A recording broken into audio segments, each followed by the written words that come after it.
Hey folks, we'll get started here in just a second.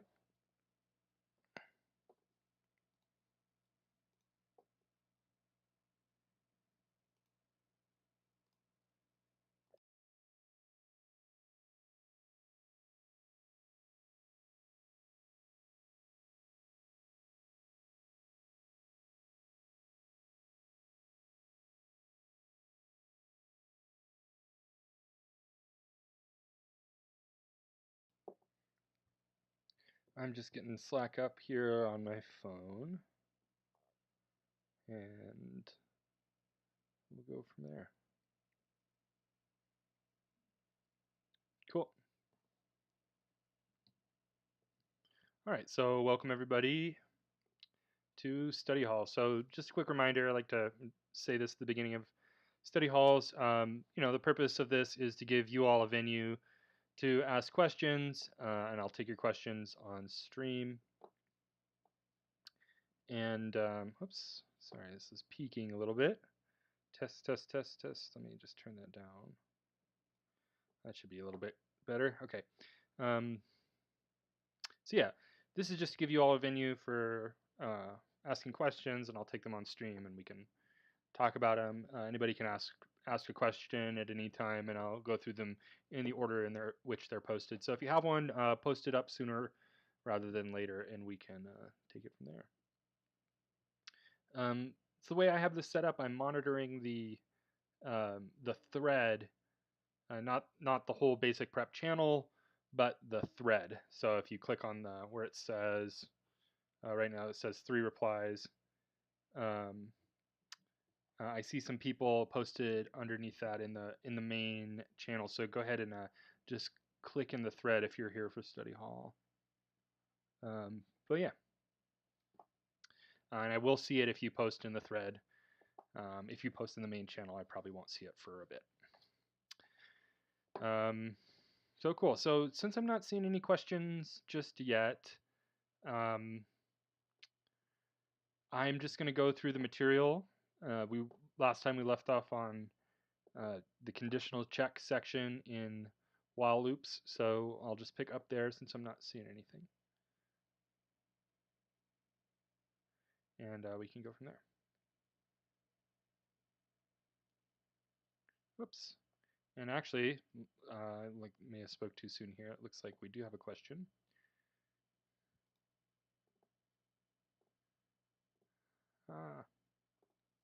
Okay.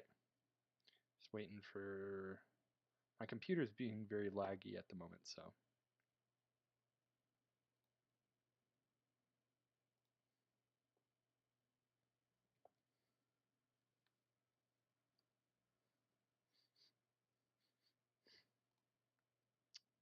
So we have a question, write a function called is divisible by.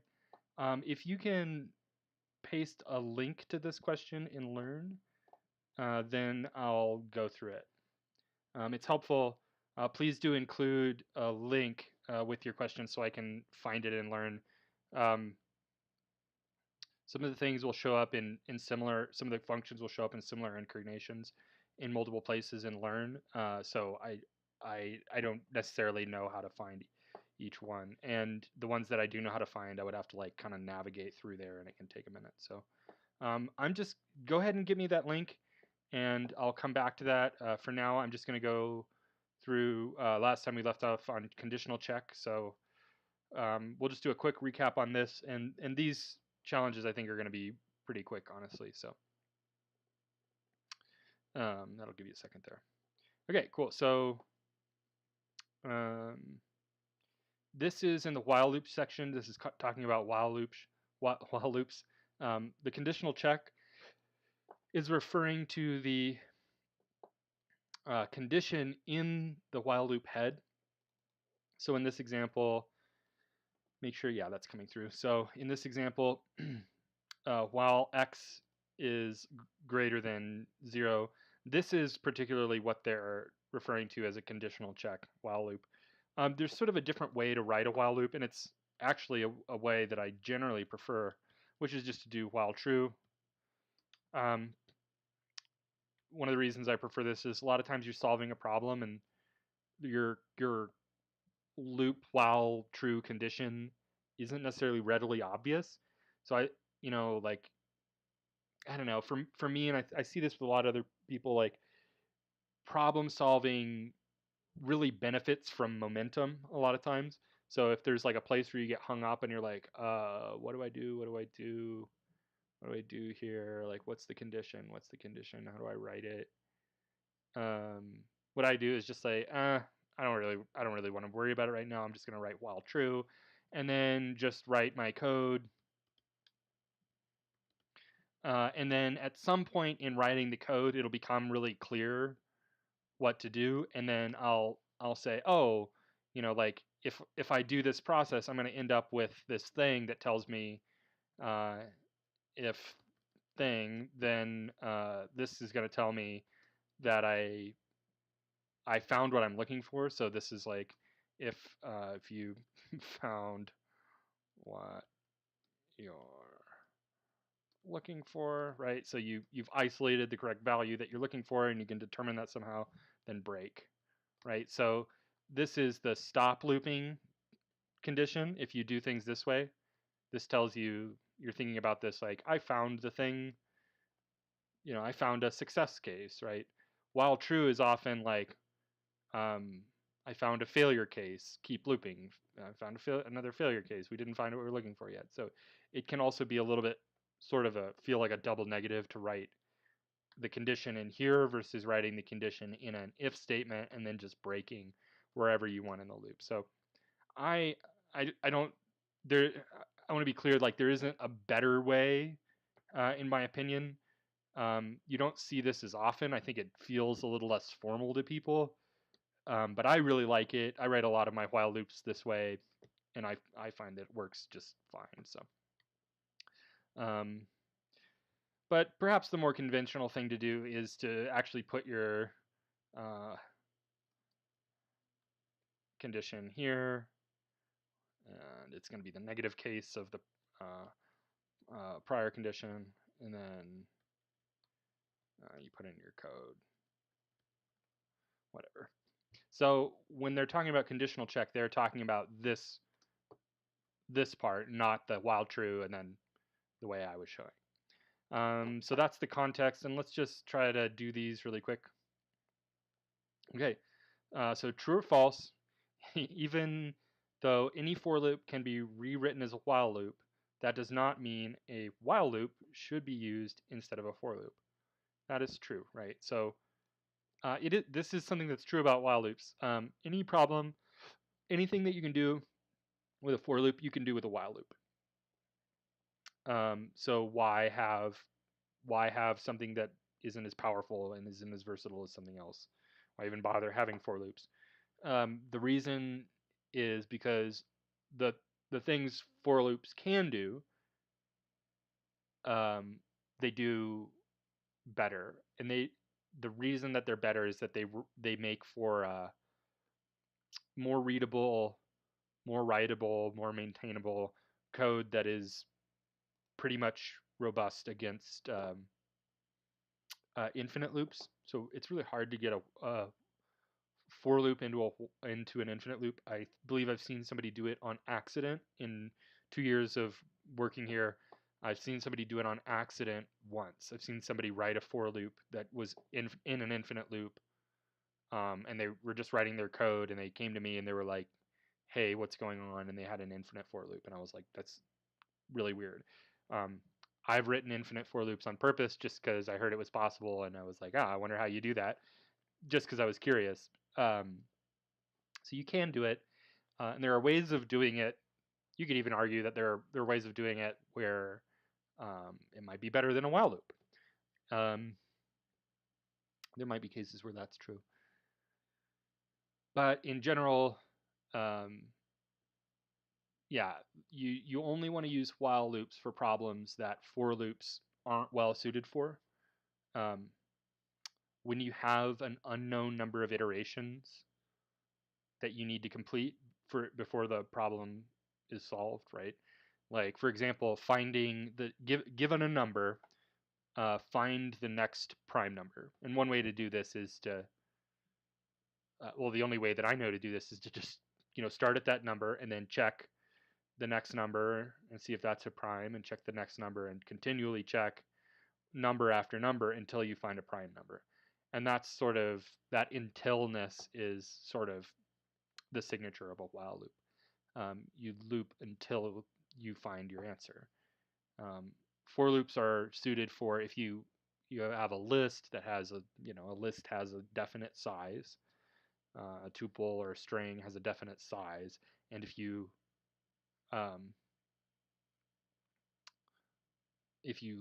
run a for loop through that list, it makes that process really semantically easy, makes for a really nice compact code, and it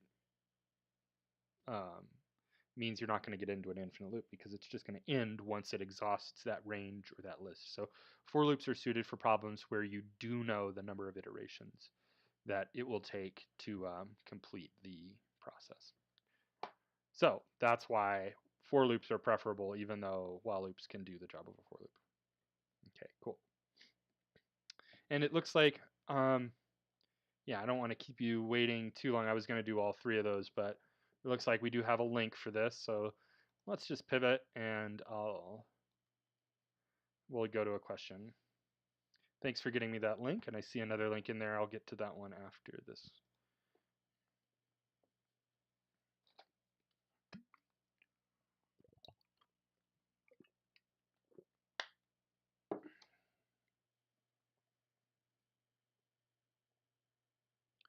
And this is write a function called is divisible by.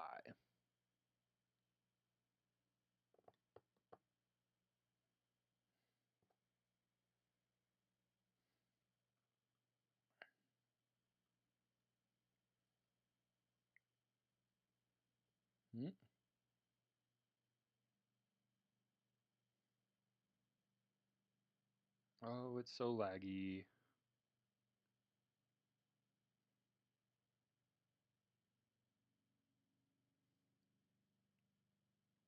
Is divisible by. Cool. Okay. So we'll take this, and I'm just going to copy all this. Now what I like to do is, you can see I did have a solution down in there, but we'll just do this from scratch. What I like to do is just copy in all of that.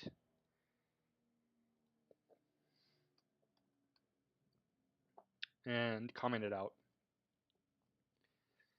Then we have a lot of examples in our material. So all of the examples can be turned into, excuse me, gosh. I always get hiccups when I'm streaming. It's a great thing. It's like just, it's inspiring how regular it happens. I'm streaming, I'm teaching, I'm like, oh, this is a great time to get hiccups. Okay. Apologies. So what I was going to do is just pull out these examples and turn them into tests. Fortunately, these examples actually are in test format. So let's do this. I'm just going to paste these on the bottom here.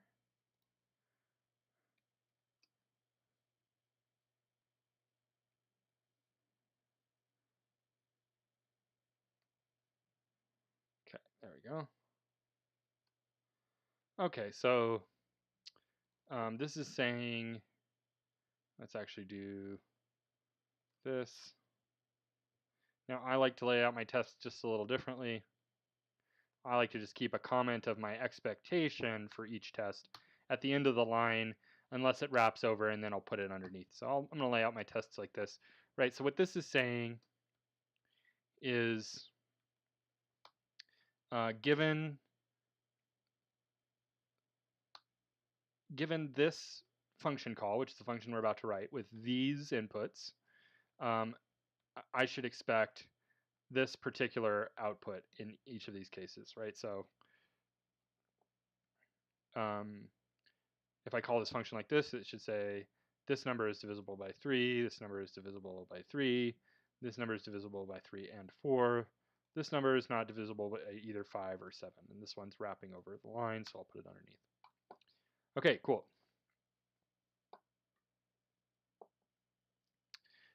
This is just a reminder on how F strings work. We'll talk about that in a second here. Okay, so now I'm going to read through the problem statement. So notice, I mean, I want to make a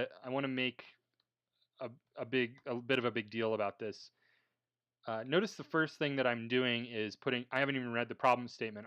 I'm looking for examples and like trying to get some tests out before I even do anything. Like I haven't even written any code. I'm just trying to get some tests established. It's really important. I can't it's really hard to undersell this.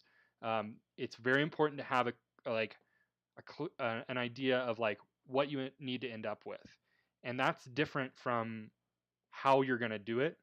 It's before you solve a problem, it's virtually not important at all to know how you're going to solve it, because you're about to start solving it, and it's like the process of solving it is discovering how to solve it.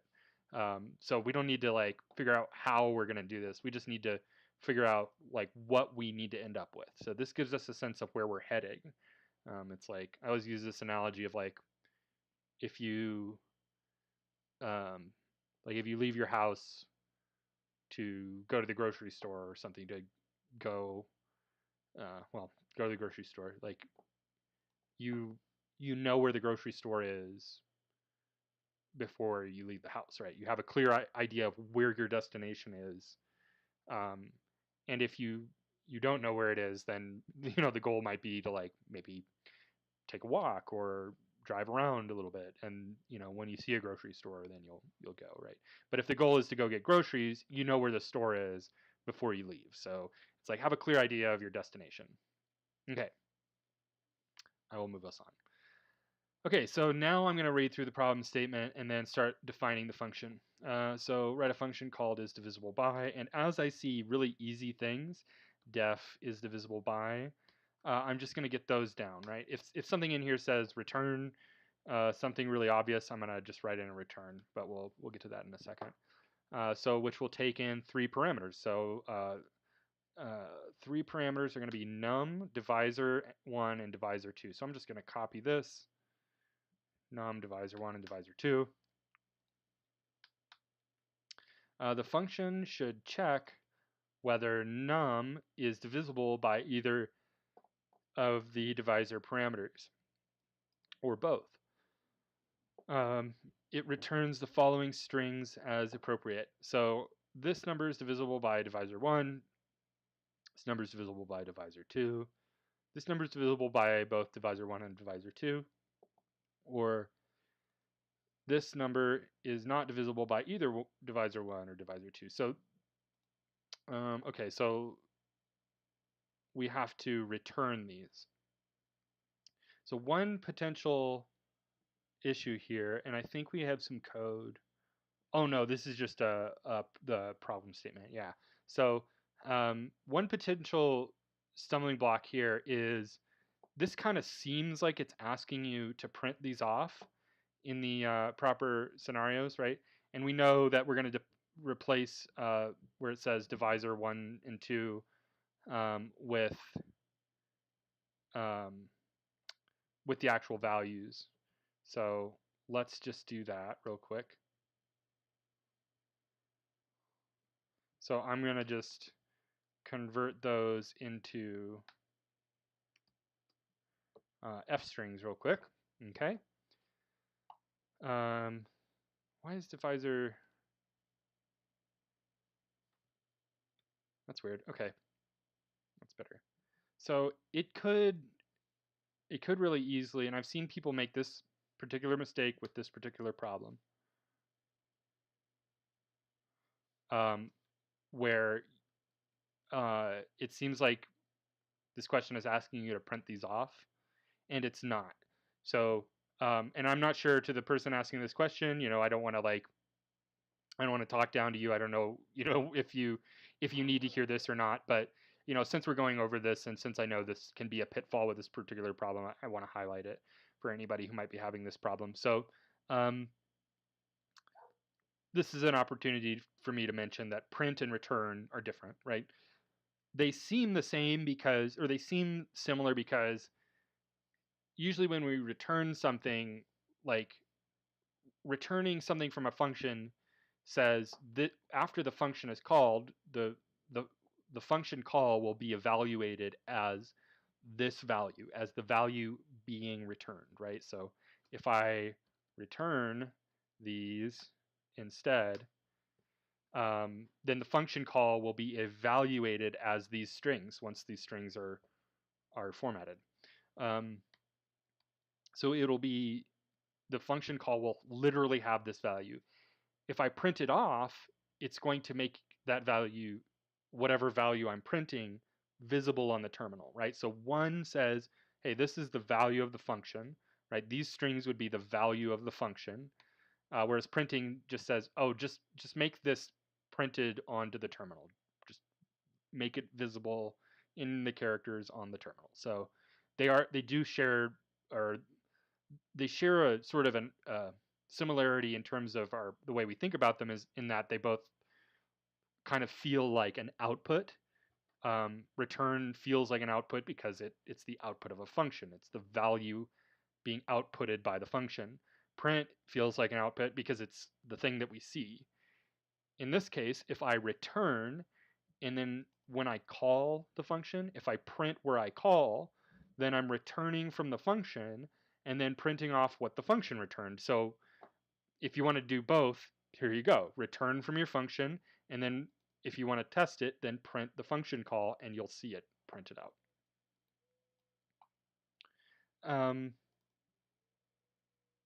So yeah, that's a potential pitfall with this one. So I'm just gonna write these, since I know these are my returns. I'm just gonna write them in now. You know, it's fine to just keep these around.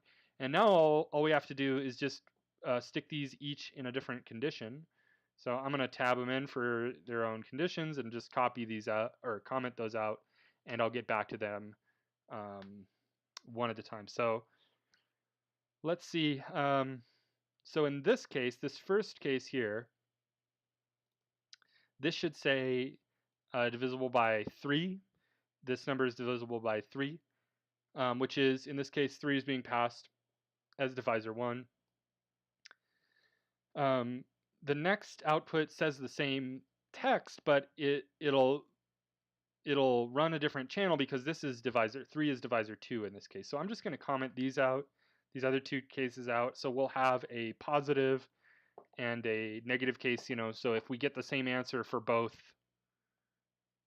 of these, when we're just trying to test divisor 1, we know that we did the wrong thing. So we want to see this one say divisible by 3, and we want to see this one say none when we're just trying to say this number is divisible by divisor 1. So all I got to do here is say if num, and if you want to see if something is divisible by something else, you can say if a over b has a remainder of 0. And the way we ask for the remainder of a division operation is with modulo. So if num mod divisor 1, if num mod divisor 1 has a remainder of 0, right? So this is going to give me a number back, which will be the remainder of dividing divisor 1 into num. And if it divides evenly, it will have a remainder of 0. So if num mod divisor 1 equals 0, then we'll print this off. So let's just try that out.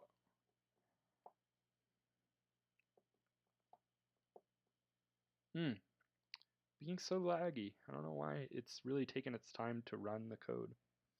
Okay, this number is divisible by 3 and none, right? So the second function prints none because this condition is false and there isn't an uncommented return, and all the other returns are commented out.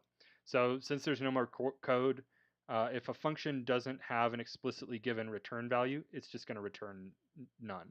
So that's why the second one gives none. So let's rectify that. Obviously, the second condition is going to be really similar. We're just going to check if it's divisible by divisor 2 instead. We'll change that into an elif. And then we'll wait a really long time. Okay, good. Divisible by 3. So these two are working now. Now let's check both. So this is a little bit interesting. Here's a very minor curveball with this problem. If number is divisible by divisor 2 and divisor 1, right? So a condition for this one might look like if num mod divisor 2 equals 0, we'll do divisor 1 here. And, oops, don't need a comma there. And num mod divisor 2 equals 0.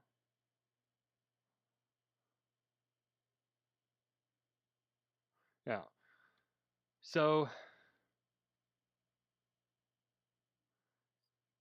this is taking two conditions, basically. An and kind of lets you do two conditions, and it only executes the code if both conditions are true, right? So this has to be true and this has to be true. Now there's a problem with this. I'm going to show this. Oops, I didn't run the test for it. It'll be this third test here.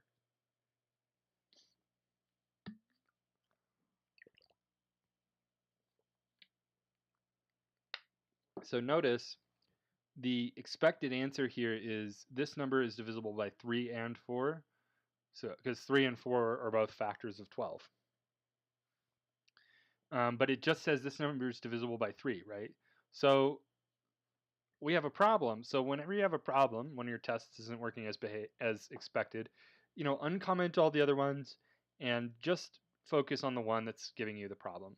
Once you think you've solved the problem, then run it against the tests that you've passed previously to make sure that your solution to one test didn't cause any prior tests to fail, right? And you kind of work your way through the tests that way. You can really get in a zone with this kind of workflow, and it just makes things easy. It's nice. So I'm going to do this one again, and I'm expecting this number is divisible by 3 and 4, and I'm I haven't changed any of the code, so it's still going to give me the wrong answer here. So think about this. And I know there's kind of a delay, so I won't wait for answers necessarily because we might be waiting for a minute or two, but yeah, take a second and think about this. Take a second. I'm gonna go. I'm gonna go refill my water, and you just take a second to think about this.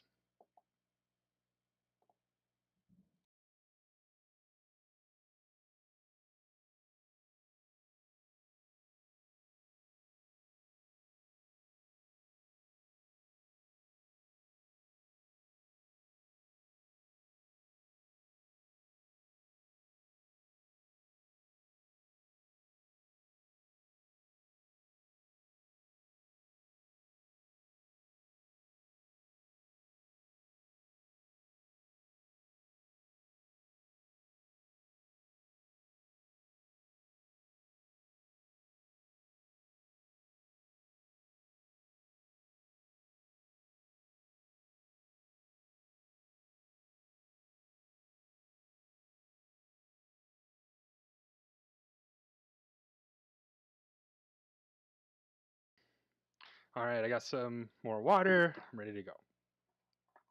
So, what's happening here is when we have conditions chained together with if and elif, when we have an else or an elif, that's the L part of elif is like else if.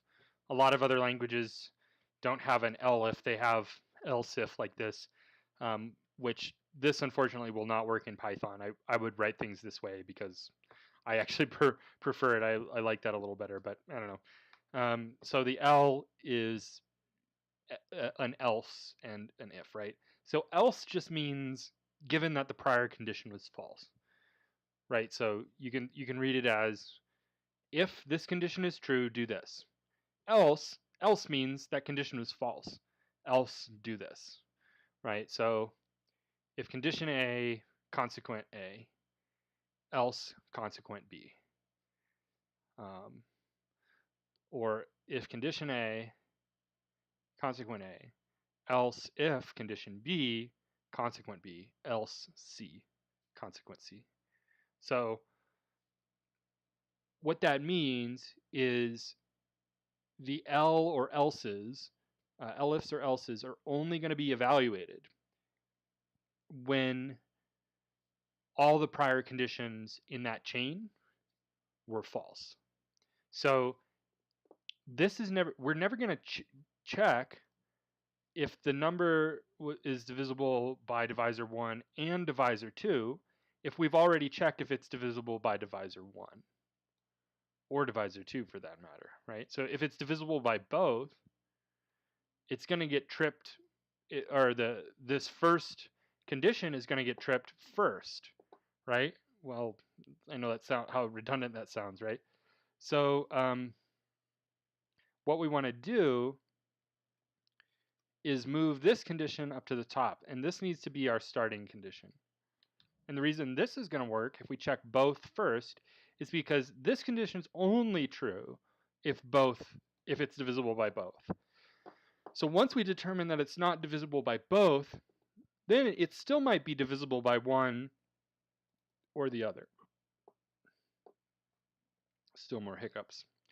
And if it's not divisible by both, and it's not divisible by 1, and it's not divisible by 2, else it's not divisible by any of them, so we can return this number is not divisible by either divisor 1 or divisor 2. And let's just test that as well.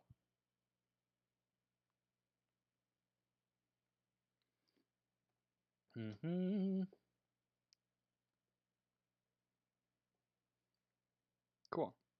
So that appears to be giving me the answers that I'm looking for. Let me know, to the person who asked this question, if that helps you. If anybody else has any follow-up questions to this, feel free to put those in. I'm going to just pop in my code into Slack here.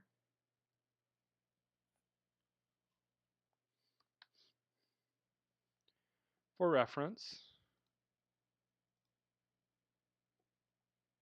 Cool, you're welcome. And then let me see. Yeah, this is, essentially what I have. There we go. Oh my gosh.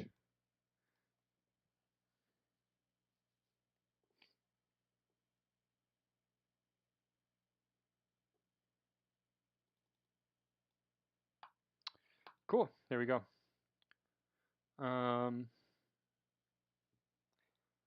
And I'm going to move on to the next question now. If anybody has any other questions about that, like if there's something that's unclear, I don't mind going back to it. Feel free to put them in there. Just tell me which question it's regarding. And I will move on.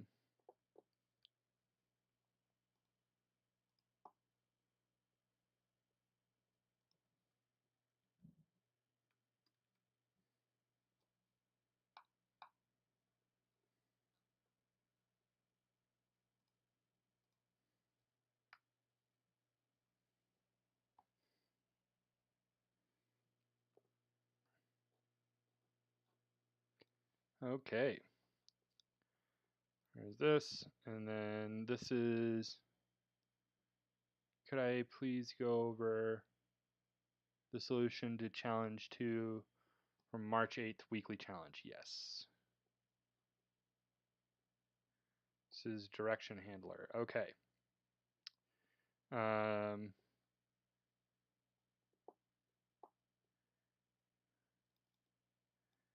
Let me go through this.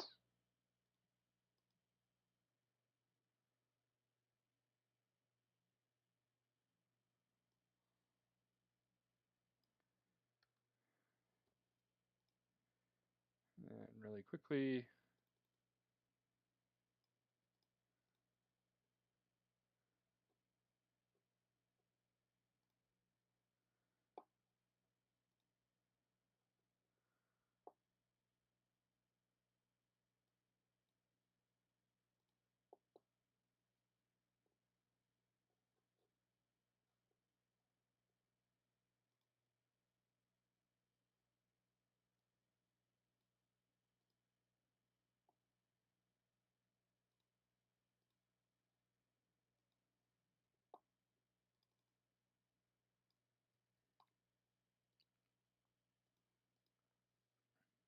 Okay.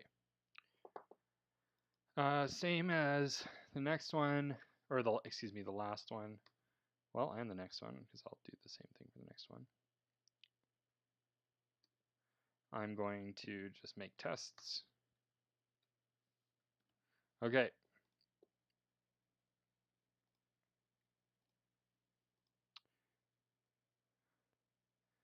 So let's start reading through this. Write a function called direction handler that takes a list of directions, north, south, east, and west.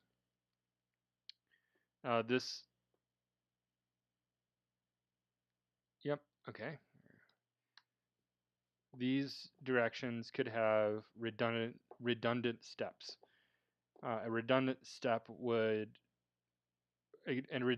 for example, would be north followed immediately by south, or west followed immediately by east, or vice versa. The goal of this function is to reduce these redundant steps so that there is a simple set of directions to follow at the end. So this is kind of an interesting test. I remember this one. I don't like how this is wrapped around here. Let me do this. Or let's say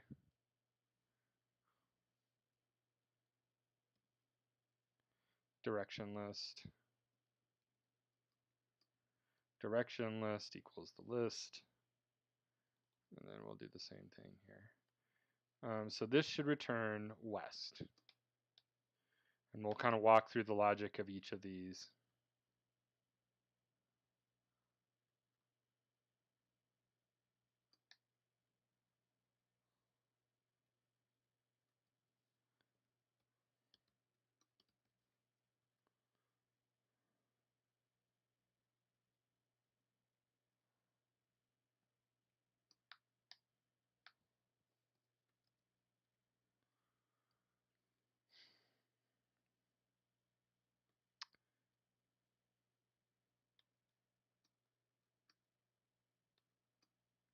Okay.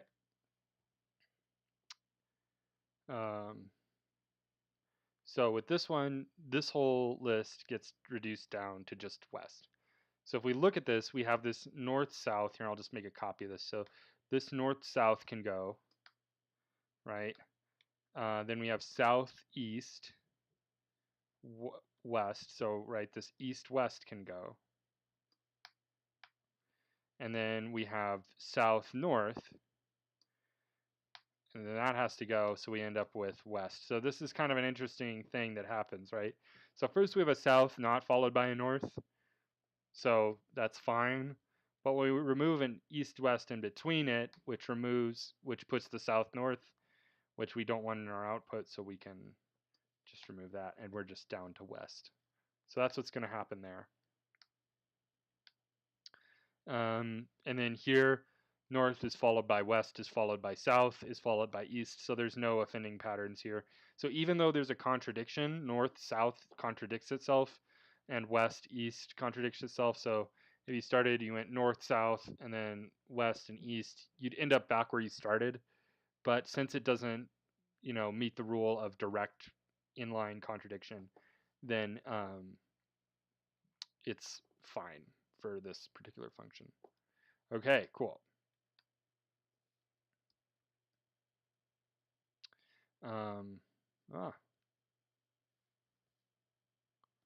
Well, def direction handler will take in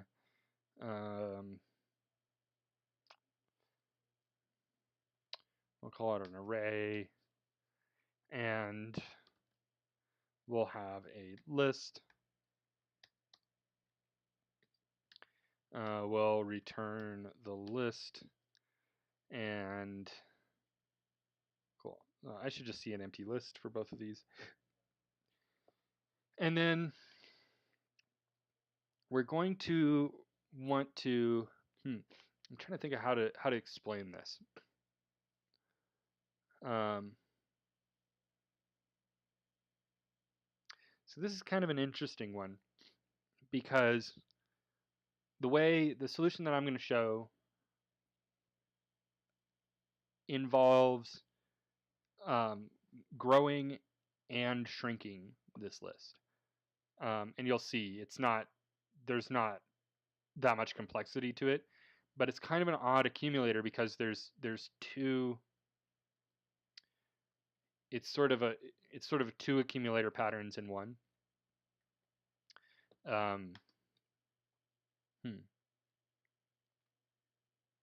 So I'll just take this time to this opportunity to talk about accumulator patterns in general. So basically, an accumulator pattern, we start with something empty and we accumulate the correct results into it. That's a bit reductive, but I'll say for DRC for direction in list. Right, so we could iterate through, array, and then list dot append DRC. Right, so this is not complete, but this is an example of an accumulator pattern. In this case, it's literally just going to copy the contents of one to the other, but this is a very simple accumulator pattern. We start with something empty, we run a loop, we modify the empty thing, we add the correct values into it. So here's the thing. You don't always start with something empty. You usually do. In this case, we are still going to start with something empty, but sometimes you'll start with something that has a few elements in it, or maybe you make a copy of your input list, your input array or whatever, and then you remove elements from that copy until you arrive at the correct answer. So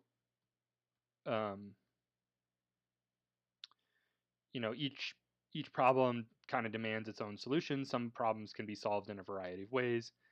This one's interesting because we will be appending the direction, and we will also be popping the direction in a certain case. So the idea here is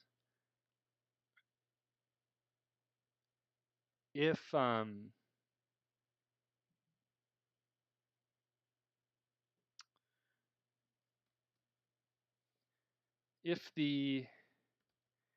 the length of our target list is greater than or equal to 1,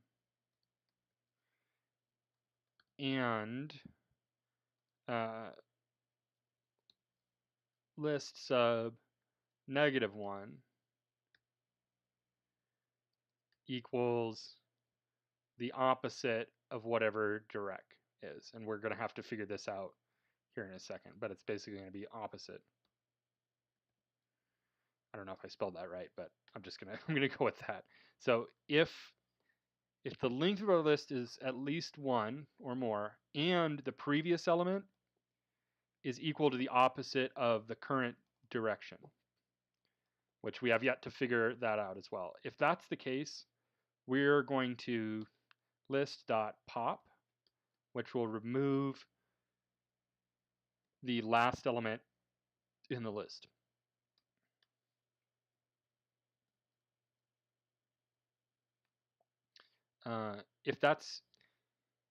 If both of these conditions, or if either of these conditions are false, we are going to else we're going to list.append DRC. Okay, so this is basically our logic. We just have to figure out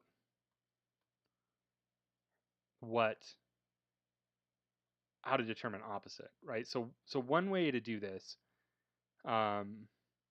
is to sort of have a lookup, right? If we could record that north is the opposite of south, and south is the opposite of north, and east is the opposite of west, and west is the opposite of east, right? So if we had a dictionary, we could look up the key and get the value. So if I looked up the key north, I should see its opposite, which is south, right? So let's call this opposites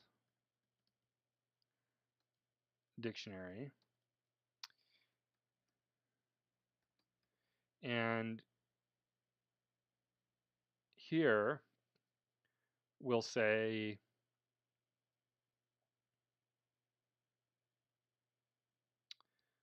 oops. So if it's north, we should get south, right? So if I do opposites D sub direct, or DRC for direction,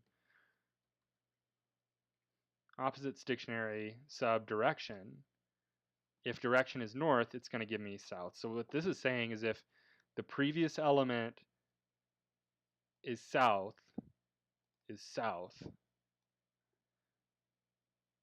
and you know the current element is north, right? So the only way we're going to get south is if the current element is north. If the last element was south and the current element is west, then this is going to say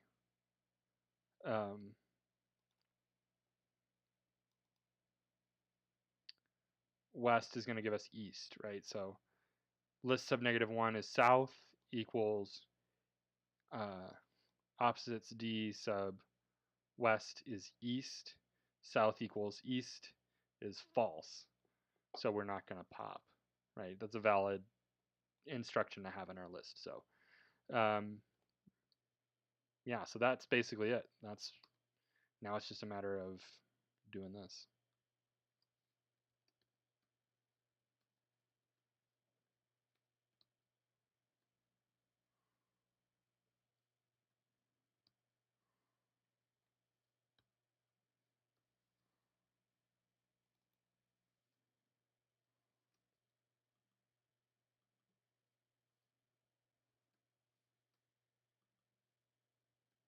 Okay.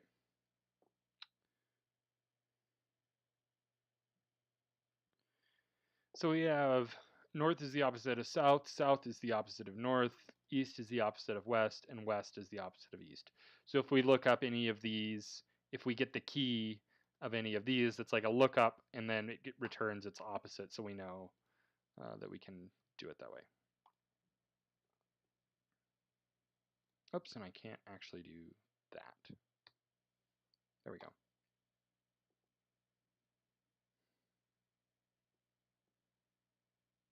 Yeah, okay. Good, that'll do. And I think that's it. So let's just test it against our tests.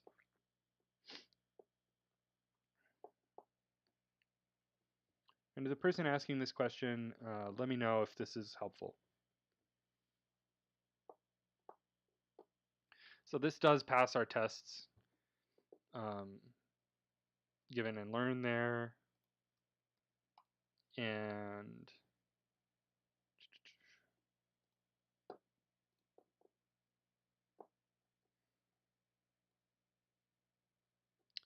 let's just make sure. I mean, I've got the code right there, but we'll just paste it in again. Was that different? Oh, I just formatted that dictionary differently. I was like, do I have an external line in there? Okay. Run tests.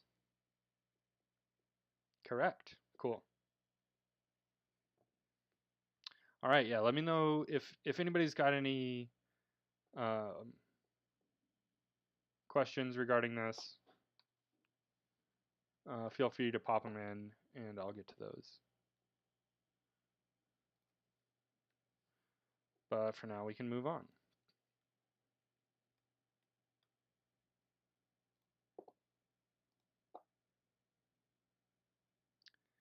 Okay.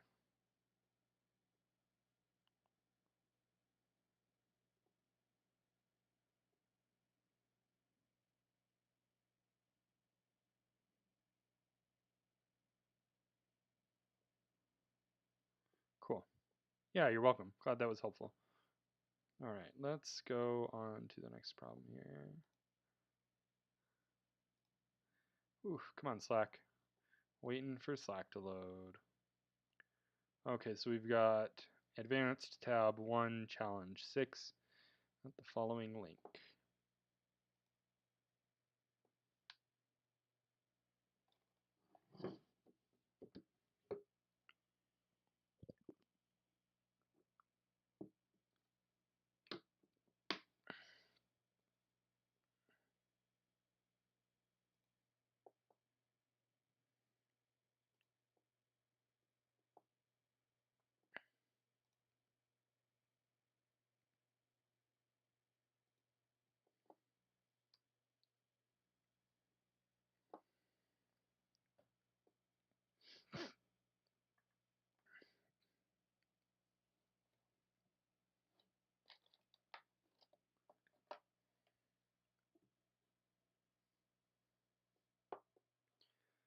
so number 6.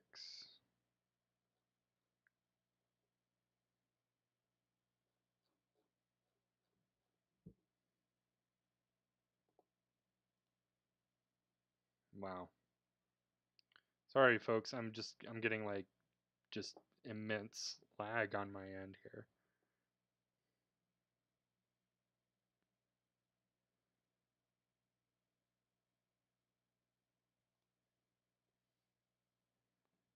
Oof. Okay.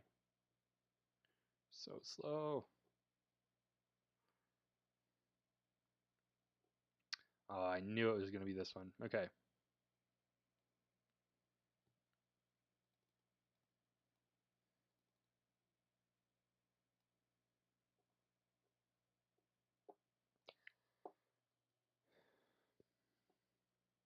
So we've got some tests. So we're implementing a modulo. This really silly name, modulo. We're implementing a modulo spec. We're at a function called modulo def modulo. We'll take in I don't know, a and b. So given two numbers, modulo returns the remainder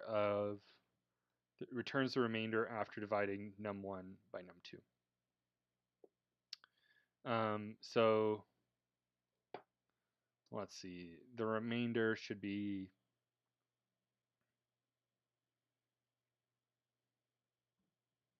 so if I divide 10 by 7, 7 goes into 10 once with a remainder of 3.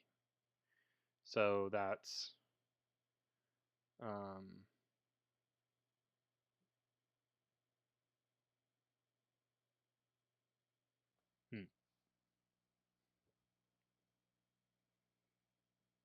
this would be really easy if I could just use modulo.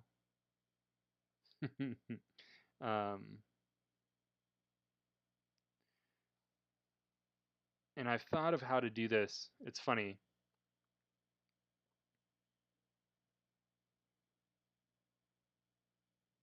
I solved this problem a long time ago in like a really straightforward way, and I have to like really rack my brain every time because I get asked about this occasionally. I should probably just write down a solution, but I have to like rack my brain every time to remember that solution. So this might be a little bit of a bumpy ride, but we will get there. So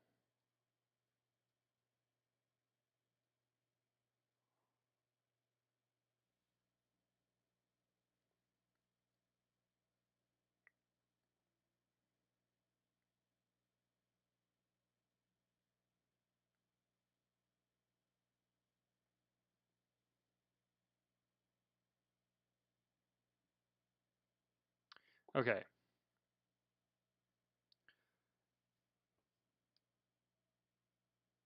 Right. Oh yeah, right. So I'm thinking about, I keep thinking, so I have this sort of bias against using floor division. And the reason's a little bit dumb, but in the back of my mind, I'm always thinking,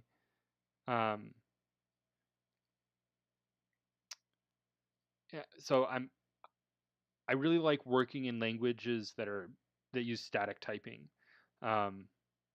And I kind of try to bring some of the ideas of like type regulation into Python. So whenever I need to do floor division, I'll do regular division and explicitly cast it as an integer, because usually that's kind of the purpose of floor division, is so that you can do a division operation and get how many times something goes into something else as an integer, and then you can use that integer as like an index.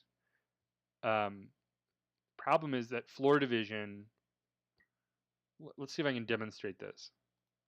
This really isn't, I say it's a problem, but it's not really a problem. It's an issue that you need to be aware of with floor division. Floor division is not always going to give you an integer if one of its inputs are floats.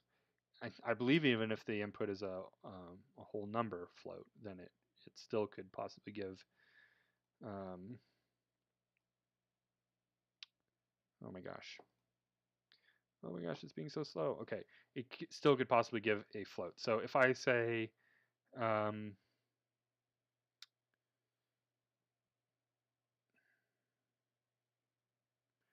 24 divided by 7. So 7 goes into 20 2 times. If I say 24 divided by 7.0, I get the same answer in the form of a float, right? So usually when I'm thinking about floor division, I'm thinking, I'll just cast it as an integer, right? So the consequence is, like, I think of everything in terms of regular division and then just casting it as an integer when I need it to be. But in this particular case, it's actually good to just think about this in terms of floor division, right? Because floor division is the complementary operation to modulo. So modulo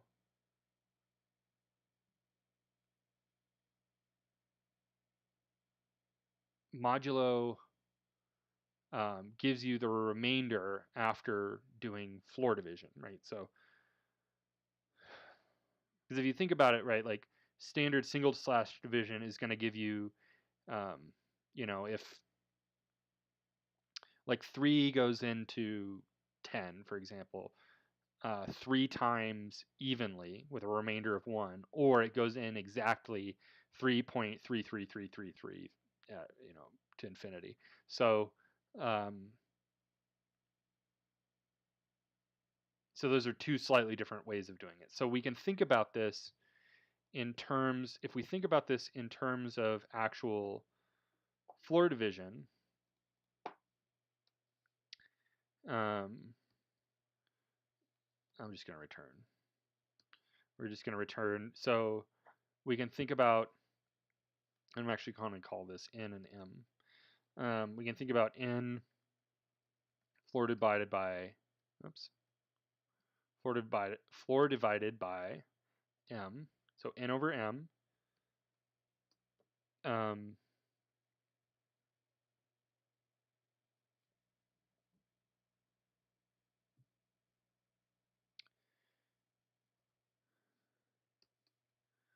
We can do times m. So let's take this example, right? So n over m is 25 over 4. So if we do 25 floor divided by 4 is 6.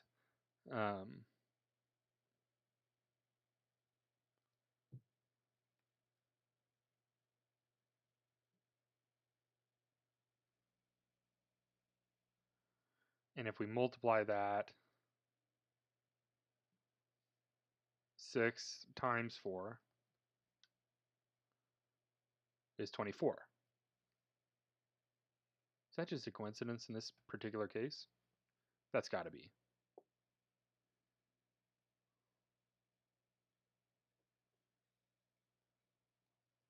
Let's try this. 7 over 3, 2 times 3, yeah, got 6.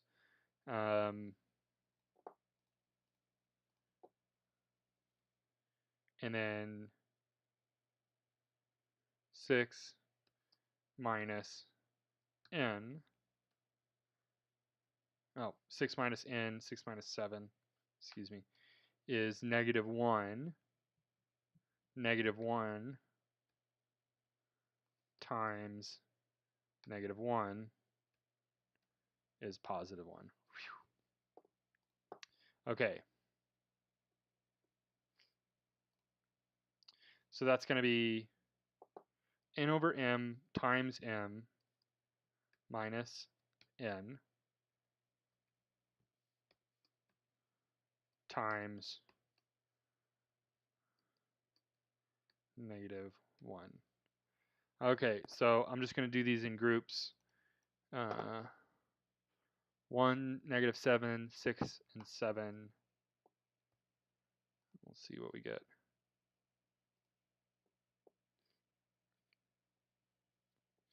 It's being so slow.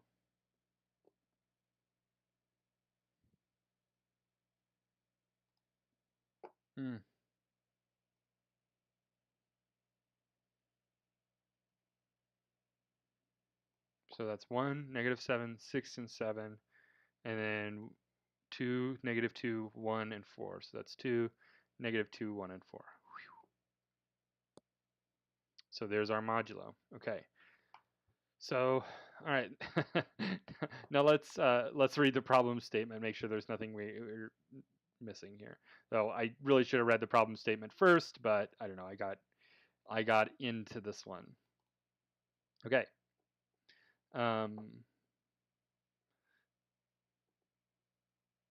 So given two numbers, modulo returns the remainder after dividing them on 2. It should behave as described in the specification, blah, blah, blah. Notes, do not use either the actual built-in modulo operator or the mod function in your code. So 0 mod num equals 0. Num mod 0 equals none.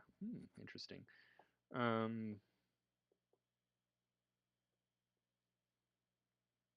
If either operand is num or not a number, then the result is none. Okay, so I think we need to just handle this like an edge case.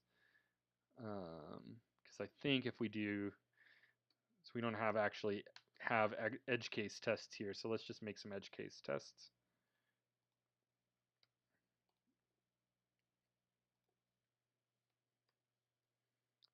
So this will be anything mod 0 is none if either operand is none or not a number.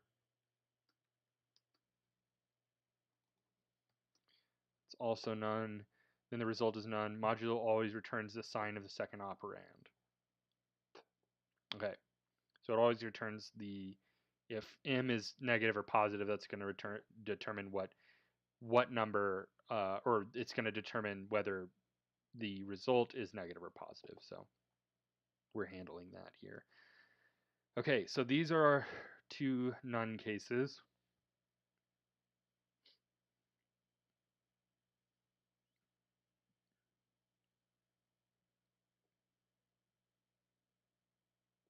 And then we have a 0 case. We need to return 0 because that's if 0 mod number is, let's do that one here, 0 mod 25. So 0 mod 25 should be 0. Okay, so let's test our edge cases.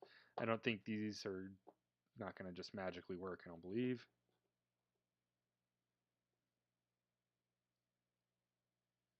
Let us see. Integer division by 0. Yeah, okay, so we're going to get an error.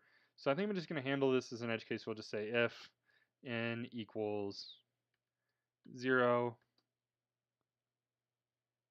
Oh no, that's not n equals 0. That's m equals 0. Yeah, so this actually, interesting. So that's the first one I'm testing for. So that one's actually passing. So that looks like that's fine. So I think I want to say if m equals 0. If m equals 0,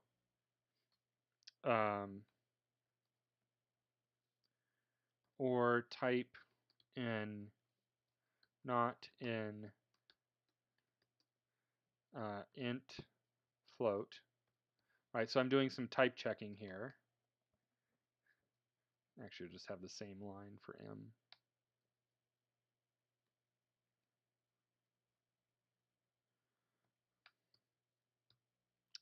Okay, so what this gives me the type of n, and we're just seeing if that type is not in a tuple. This is a tuple containing two type specifiers. So int and float, the way they highlight in my editor makes them look like just some variable name.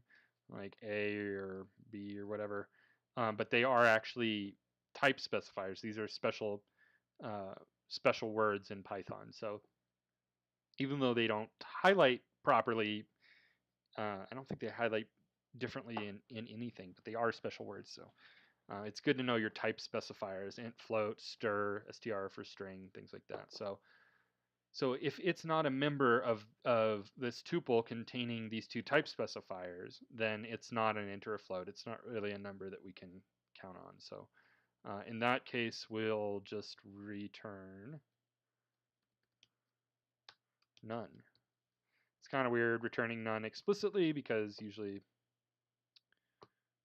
it's just done for you. Okay.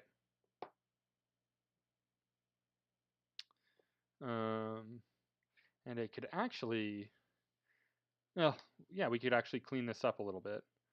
We'll do this, and then I'll take out these knots, and I'll make this one a knot. So if m not equal to 0, and type n and type m, these have to be ands now. I believe they have to be and now, yeah, because we need all three of these to be true. Whereas before, if any of them are true, we'll return none. So this saves us from having to write return none. If we don't return this, then the function automatically returns none. So let's just check this out really quick.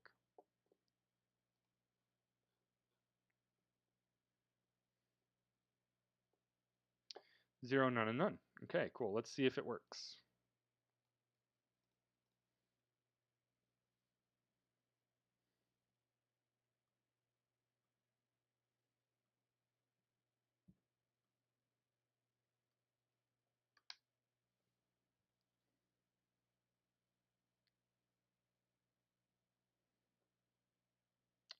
Good. Whew. That one always feels like feels rough for me. Got to really brain that one out every time. Yeah, hopefully that was helpful. Let me know if that was useful.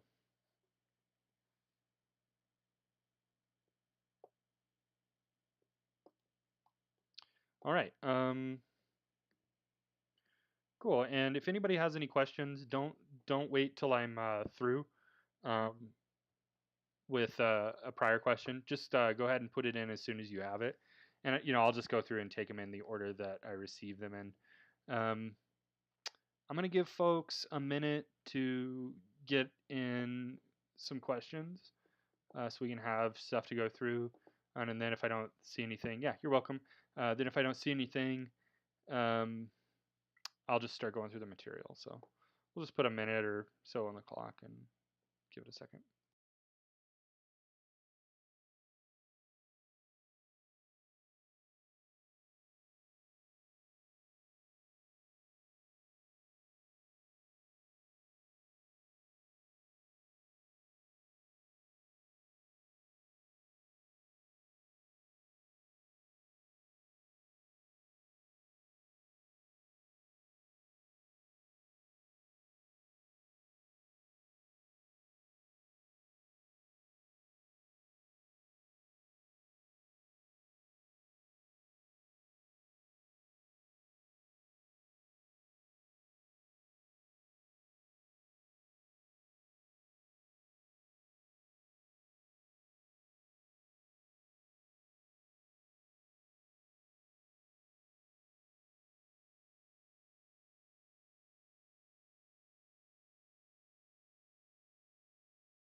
Okay, so I'm not seeing anything in the Slack thread.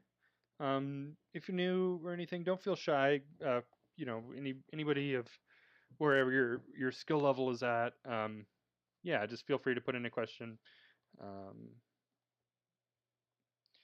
and I'll be happy to go through it. Cool. So since I'm not seeing anything, we can just go through the material.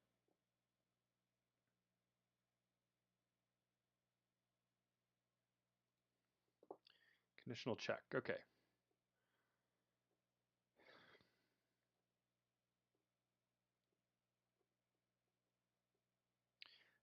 So this one, we're back to the conditional check portion for while loops. So write the following function using a while loop instead of a for loop.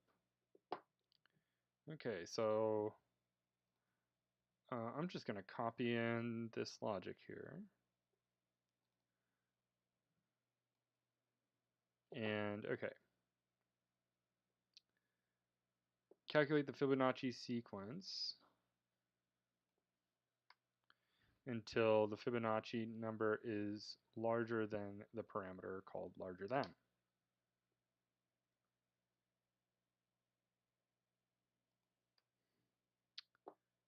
Oh, what am I doing? I don't want to do this in, well, I can, I was going to say to move it over to Adam there, but actually I can just do this in here.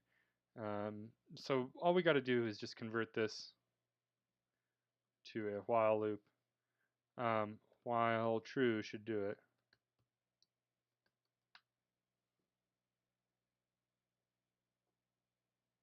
Nope, it doesn't. Okay, let's see what I did.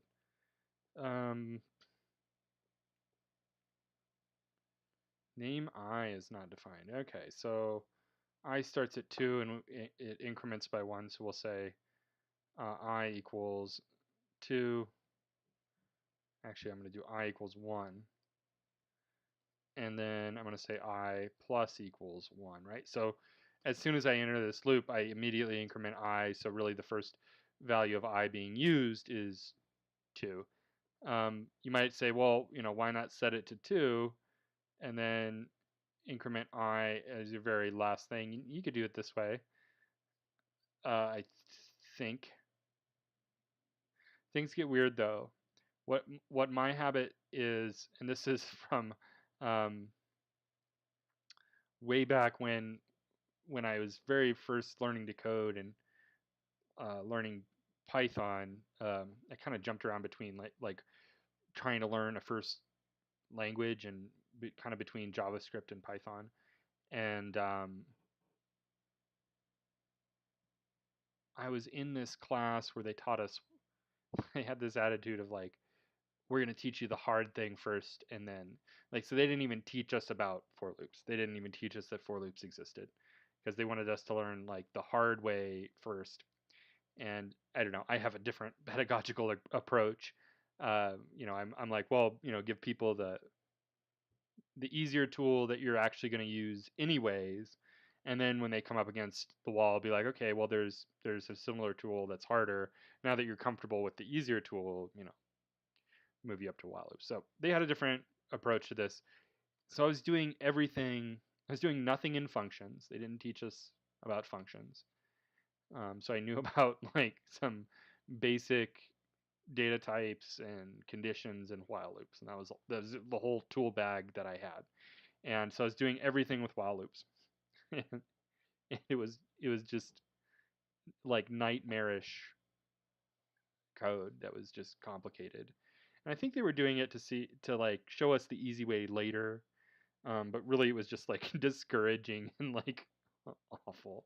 So out of like a sense of like, after writing so many while loops that were getting into infinite loops, where I was just like, I don't know how to manage this.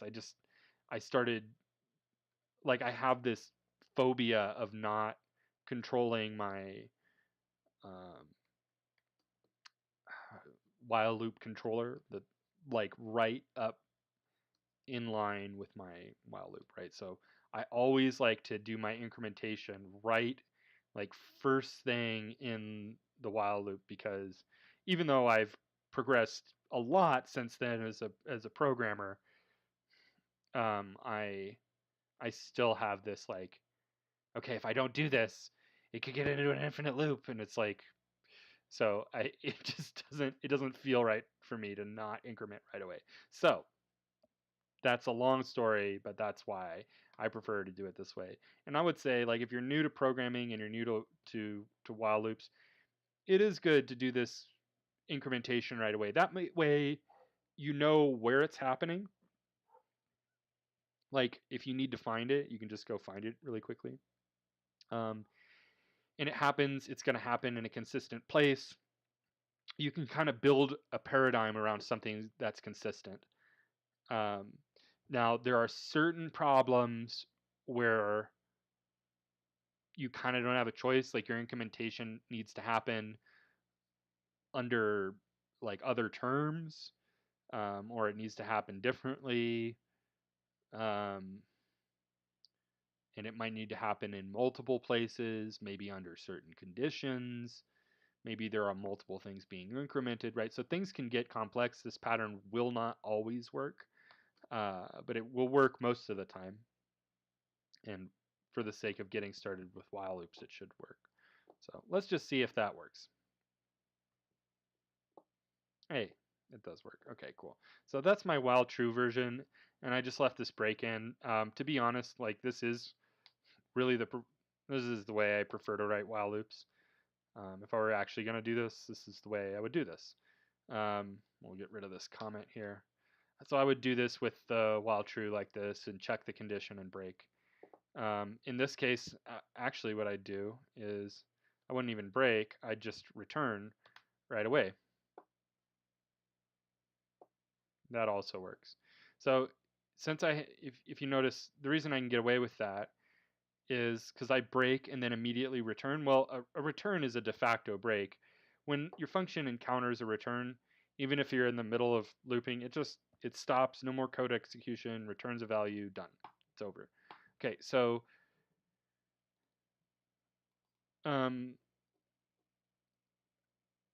yeah, let's see. Return fibsec.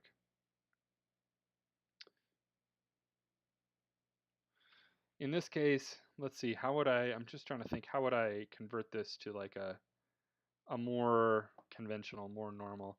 So I would take that condition, let's get rid of that if, let's put our return back on that level. And then I need to invert this condition. So while fibsec, so if fibsec is larger than versus while fibsec is less than or equal to larger than, yes. Then we want to keep looping. So I think this will work. No. Perhaps just less than?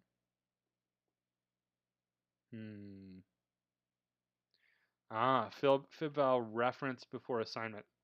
This is another reason that doing it this way sometimes it's weird, because it really makes sense to just initialize fib-val here. But now, since I'm referencing it up here, let's see. Fib-val. Since I'm referencing it up here, I have to think of a value for it, right? Which is like, it's kind of work that like why do I need to do this? Because the while true way just works, and I don't need to think of an initial value for fib-val. It's just this. So let's see. So fib-val equals fibsec sub I minus 2. So I is 2, so that's going to be I is 2 minus 2 is 0, and fibsec sub I minus 1. That's going to be 1 as well. Okay, so that's these two. So it's the product, or it's the sum of these two, which is 2.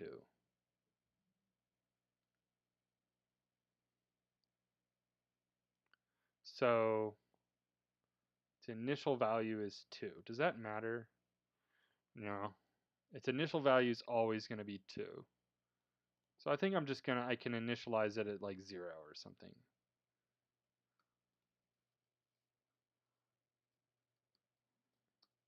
All right, it's a lot of work to go through just to have my condition up here. The other way was easier to think about, easier to write. I don't get hung up on this, what this condition should be, and I don't have to do this like extra initialization.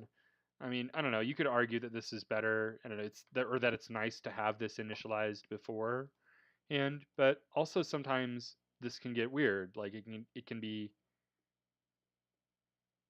weird to have to initialize something when you're like, well, if I didn't have to initialize this, I could just bring it in when I'm ready for it, when I'm actually ready to use it. So let's see if this works. Okay, that does work. And I think it doesn't really matter where I start this. I think I could start this at none.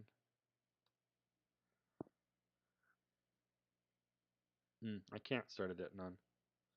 That's interesting.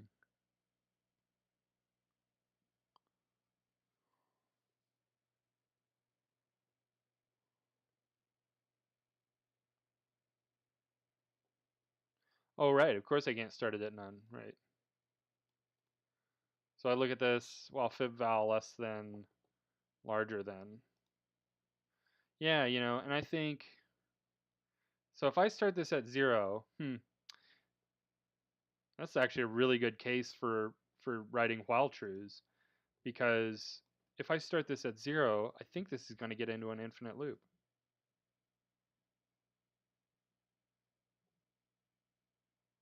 Will it? Let's see. I'm just going to put this down here.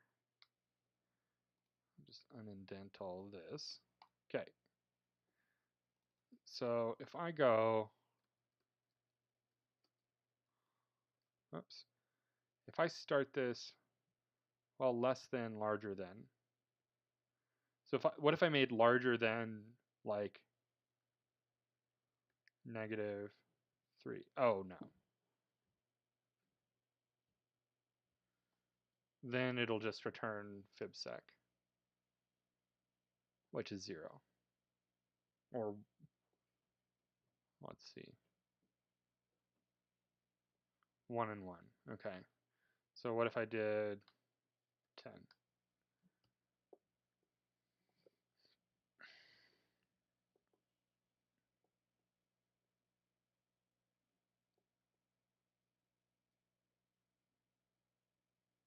Okay.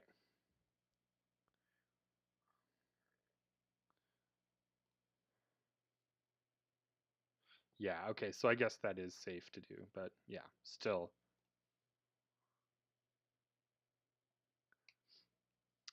I like my I prefer the other way.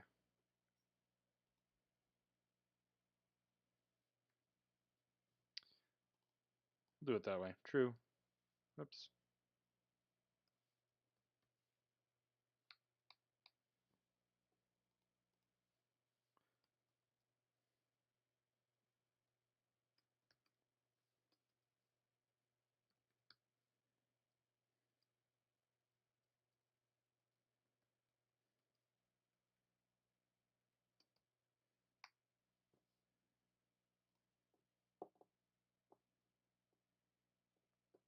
Cool.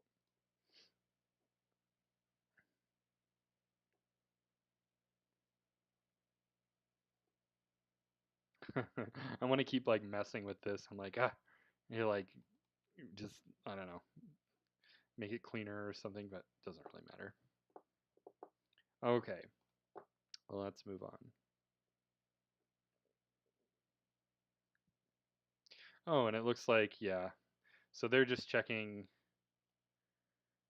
instead of doing fib val, they're checking fibsec sub -1. which is essentially the same. All right. Conditional check challenge.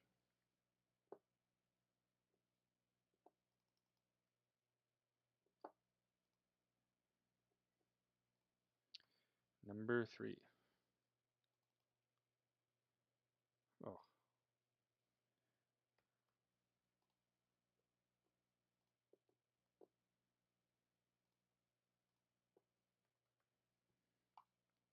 Create a loop that adds all the numbers from 100 to 0 together unless the number is evenly divisible by 10, in which case skip over the number and continue with the loop. So if the number, we're probably going to call this I, is evenly divisible by 10, so that's going to be mod 10 equals 0. Right, so that's how to translate that from English to Python. In which case, skip over. So if you think, oh, I need to skip a loop, continue is the keyword.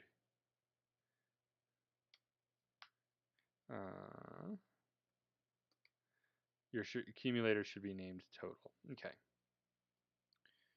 There's my condition.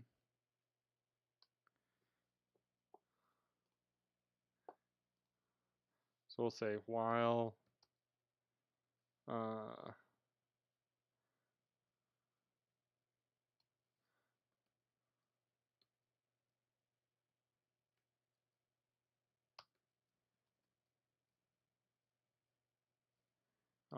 I'll do this. I equals 0. Actually, I equals 100. Let's do that. And then I minus equals 1. And while I is greater than 0. I minus equals 1. Oof.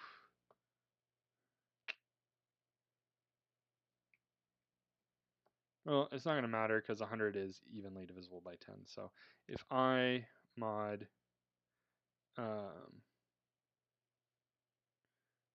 10 equals 0, continue, else total plus equals I. Cool.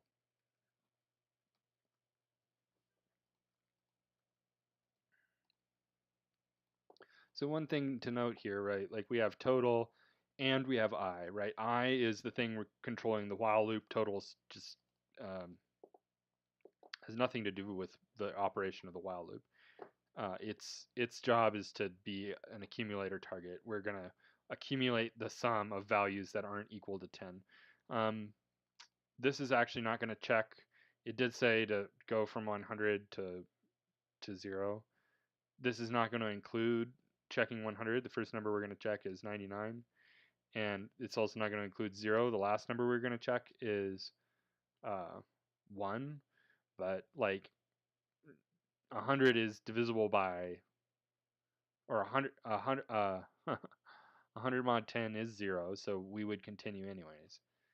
And 100 mod, or 0 mod 10 doesn't matter because it's 0, so we don't want to accumulate it anyways. There's no point. I mean, we'd be adding 0, so yeah.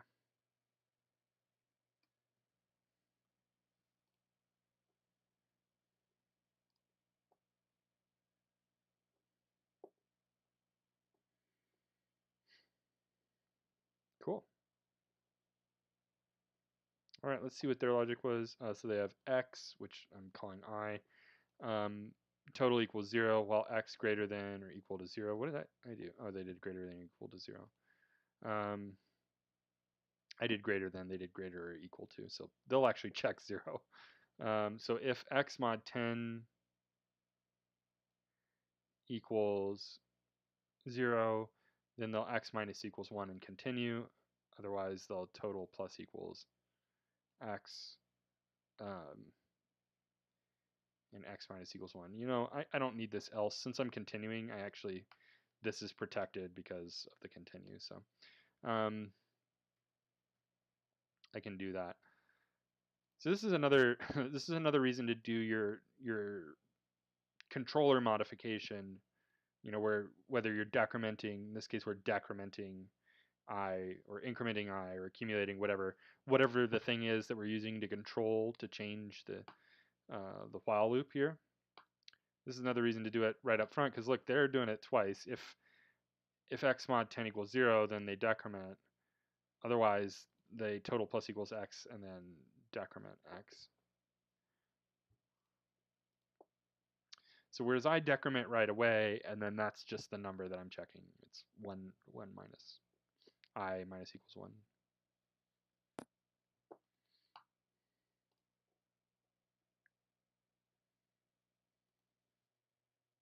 Sort of, kind of 6 of one, half a dozen of the other, though, so it doesn't really matter. Cool. Well, we're a little over our normal stopping time, which is fine. But this is a good place to wrap up, so I'll wrap up here. Go ahead and give us a thumbs up on the video if you liked it. Subscribe if you're not subscribed, and hit the little bell icon if you want to be notified about future streams and video uploads. We have a lot of other uploads, not just me rambling about our material and stuff. So we're kind of in a big push for creating a lot of new content too. So there's going to be a lot of good stuff to come. So yeah, thanks for everybody who showed up. Thanks for the folks who came and asked a question. I think that's what really brings the study halls alive. That's where I have the most fun and interacting with folks and taking questions. Just want to make another plug for that. Yeah, really, that's what this is about. Going over the material is very much secondary to taking people's questions.